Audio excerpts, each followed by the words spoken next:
Okay, and that takes us to our regular album reviews, and that means that we're going to have the first of two times with Matt today. Two times. Jane's Addiction, which, speaking of two times, this is the second time we're covering them, right, Matt? You are correct, John. Jane's Addiction, take two. And this is their album Ritual de lo Habitual. In the opening montage, you heard a clip from Been Caught Stealing, and now you're going to hear a clip from Obvious. You're digging something up. You're digging something up. Always digging something up.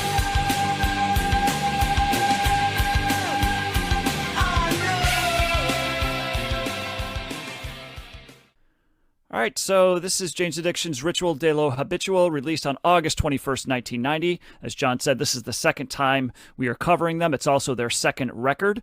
Their first album, Nothing Shocking, from 1988. If you want to hear our takes and information on that, you can go back to Season 3, Episode 26, where we covered that record.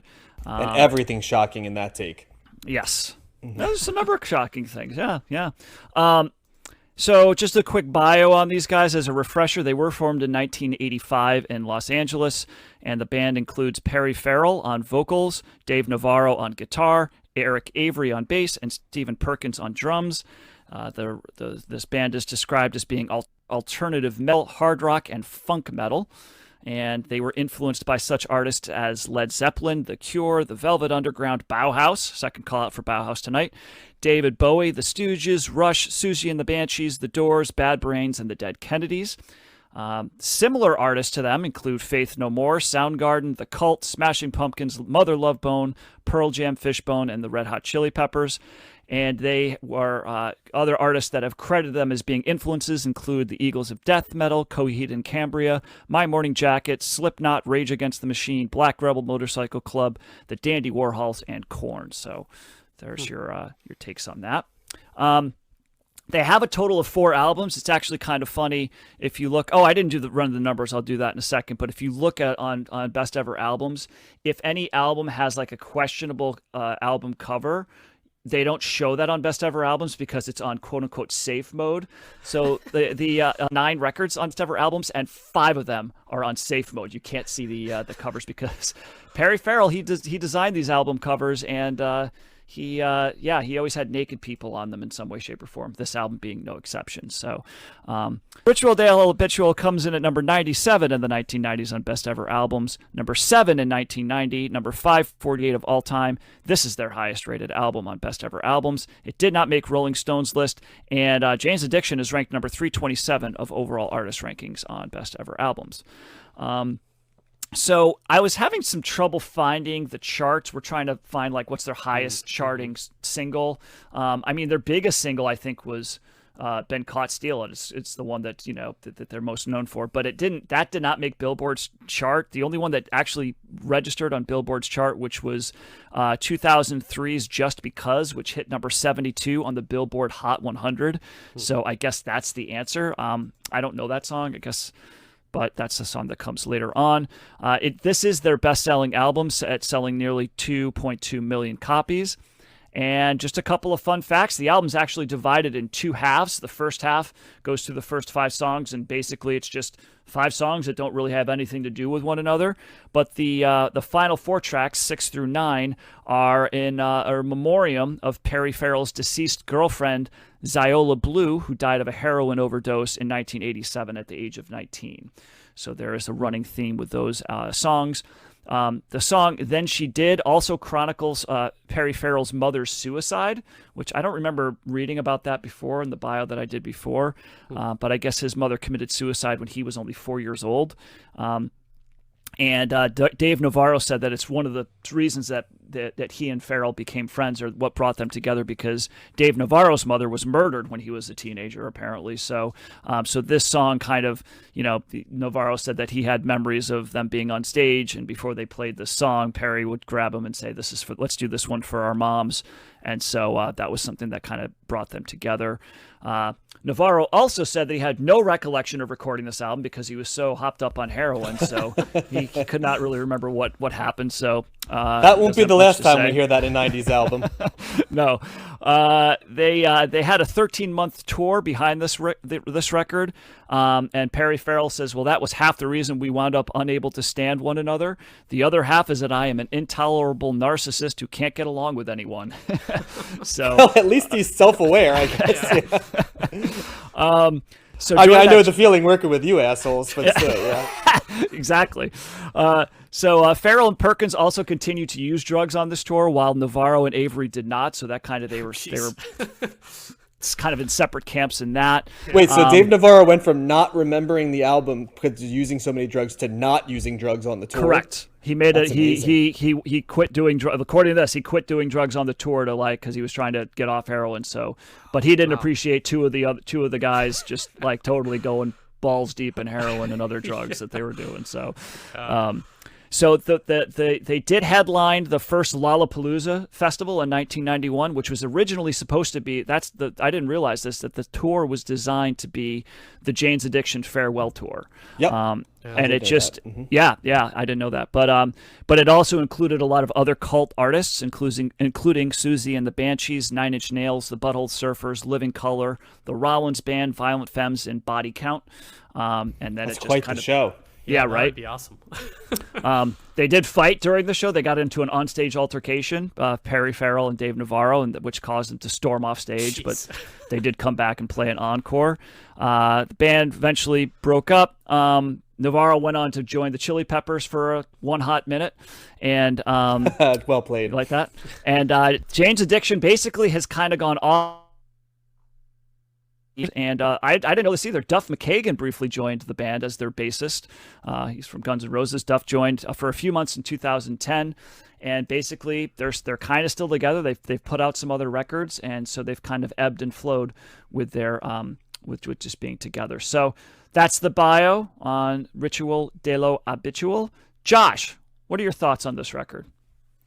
Yeah, I was surprised on Nothing Shocking when we talked about it in the 80s, and the singles not kind of representing, or me only knowing the singles and not representing what the album is, or not knowing what the band was about. And I feel that way with this album as well. They're definitely, I feel like they're a very ambitious band, and they carved out a niche of this kind of unique sound, kind of fusing like funk and rock and all these kind of influences that they have into some like prog rock too, I feel like, and even some metal and all these things, like, to create this unique sound that they have. And I feel like this album is once again, like, Been Caught Stealing with the dog barking at the start is like not indicative of what the rest of the album is about. And if you find yourself annoyed by that for whatever reason, or Perry Farrell's voice, which I know can be divisive, I think we mentioned that too, and that song is really not, it has hallmarks of what the band is, but it's not what the whole album is about, or what the whole album sounds like. And once again, I was really impressed by this album, and I hadn't heard any of the other songs before. I don't think I even heard Stop, which is kind of the other single, I think, on this. And it's got this, the album has this great energy to it. I really noticed the bass lines on this. Eric Avery's on the bass, and I really appreciate that. It's got this, Dave Navarro's got this great like funk infused guitar sound that is really kind of ambitious and seems to go all over the place in a good way. And the songs themselves, especially, I did notice the split in the album in terms of theme. I feel like the second half also takes on this like more, I don't know, there's prog rock, prog metal type of sound to it. It's got these like movements within the songs. The songs are longer. I mean, especially a song like 3 Days, it is pretty long, and it starts like a Metallica song. It's got this like crazy guitar play part, and there's powerful drums throughout it too, on that song and the album as a whole. And I feel like it goes really hard at times, which I really respond to. And it's got, and then they like throw in a piano or something like on the song Obvious, and and violins are also used effectively in the second half of the album on Then She Did and Of Course. And I also want to mention kind of the reggae feel that they bring to it too on Ain't No Right. It's got this laid back feel to it, but then it's got like this sick bass and guitar beat onto it. And I feel like the music, Perry Farrell's voice doesn't annoy me, and I feel like it complements the energy and the music, and it all works really well for me. And I was really into this album, kind of in the same way too that I was caught off guard with Red Hot Chili Peppers and like their album, and kind of how the energy and funk that they had. I feel like they're akin in some ways, even though they don't really sound the same. But it's just this real like niche sound at this time and place that in the late 80s, early 90s that really works, and yeah, just impressive. I really liked it. Thumbs up for me. Yeah, this is such an interesting out. Jane's Addiction's such an interesting band, but I'm glad you told that part in the bio, Matt, because I definitely was more of a fan of the first part of this album because it seemed to be a full band affair at that point, where you've got Perry Farrell's part, but also you've got the bass and the drums that Josh was mentioning, but also Dave Navarro just flexing these funky guitar riffs and stuff all over the place. Basically from Stop to Been Caught Stealing, he's flashing all of these sort of funk-inspired songs. Then you get 6 and 7, which are these very long-form, sort of prog rocky, drawn-out songs. 3 days. I could not figure what it was about till I read about it. It's apparently like a 3-day orgy that that Perry Farrell had with 3 women. So good for him. But I guess that's what it's about. I think it's supposed to inspire a remembrance of that. But definitely those 2 longer songs seem to be Perry Farrell solo pieces to me. Classic Girl is the Jane's Addiction. Perry Farrell has a gift for writing these sort of quasi ballads, like Jane Says and stuff like that. And Classic Girl is another one of those, turn of phrase.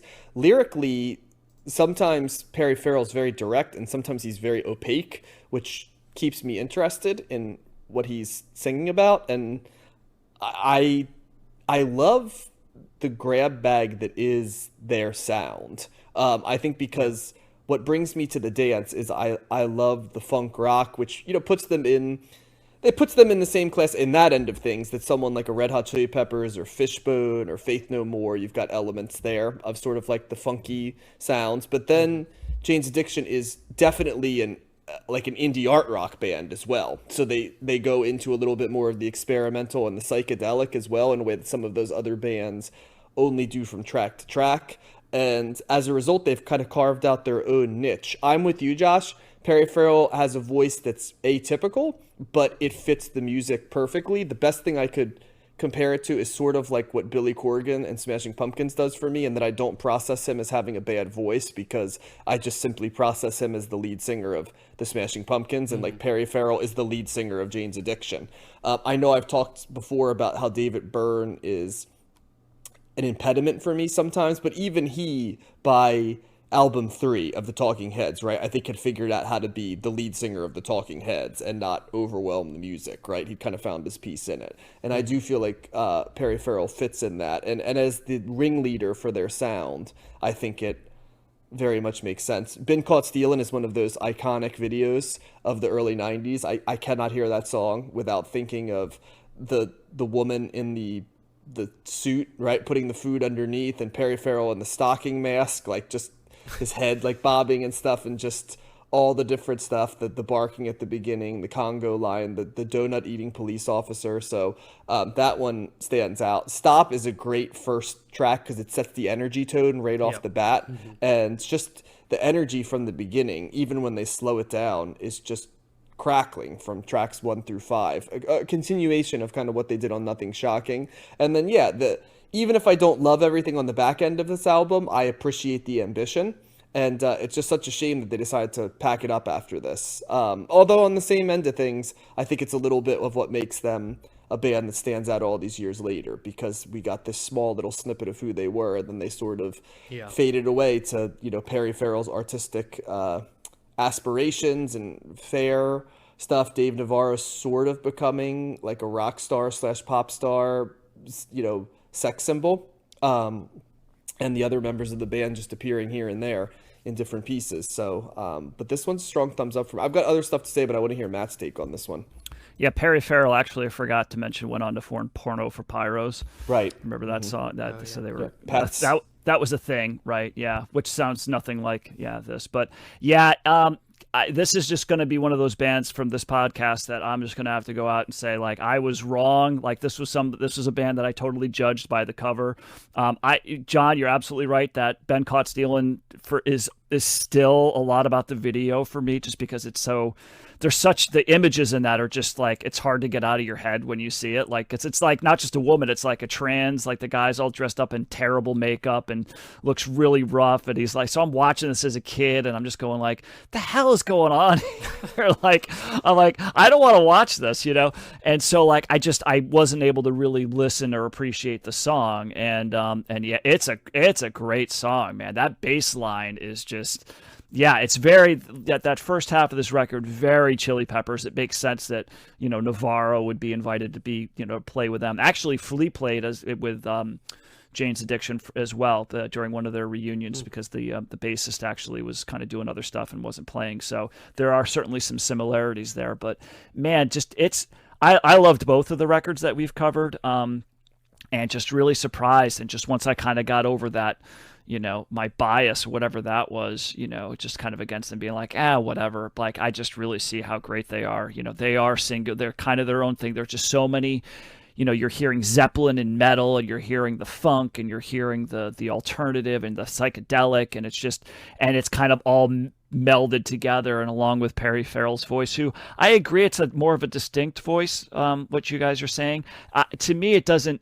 I could see people struggling more with a Billy Corgan or a David Byrne type voice. I think that, you know, I think that his is a little bit more tolerable. I think, in the scale of being kind of, I don't know, maybe off-putting vocals, at least for my taste. But I can see why someone might not like it. But I certainly, like, Billy Corgan to me seems like a much harder pill to swallow for some people. But I liked all of it. I liked how I did like kind of the second half. I'm more into the prog stuff, so I liked kind of how it, you know, settled down, and they really tried to explore different sounds and different movements together, put them all together, you know, and that's kind of where they go a little bit more psychedelic and maybe a little bit more experimental. But yeah, it's just they're a unique band with unique sounds. I don't think there's not a weak song on here. Yeah, dude, I was totally wrong about Jane's Addiction. Big thumb. They're great, you know. And I don't know. I know that this kind of represents the end of this iteration, this time of Jane's Addiction. So I don't know what the other records are like. But yeah, they're good. They're very good. So I'm thumbs up for sure.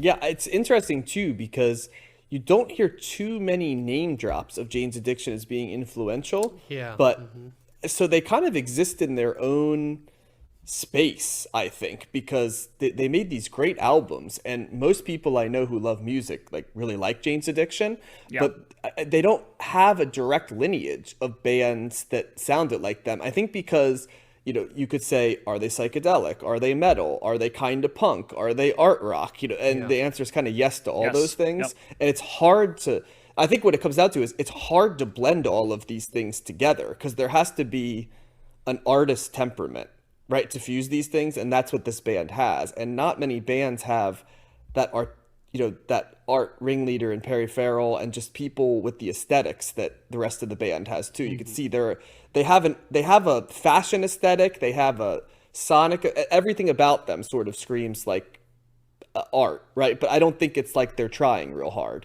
It's just sort of, they live and breathe it, right? And I think that's why there might not be a lot of sons, right, from them as the fathers, because it's just hard to do what they do, and that's why it stands out. Yeah, hard to do it, and then also much harder to do it and make it sound good, you know, make it sound cohesive, you know, because anybody could just throw a bunch of stuff together, but to make it actually flow and go like, yeah, that makes sense, right, you know, but you're right, it's kind of, there's a talent there. Any final thoughts, guys? I don't think so. I think this is the last time we're covering them. I don't think we're getting to their later stuff. So yeah, you don't hear too much about their reunion stuff coming up. So I think this is the end of the road for them.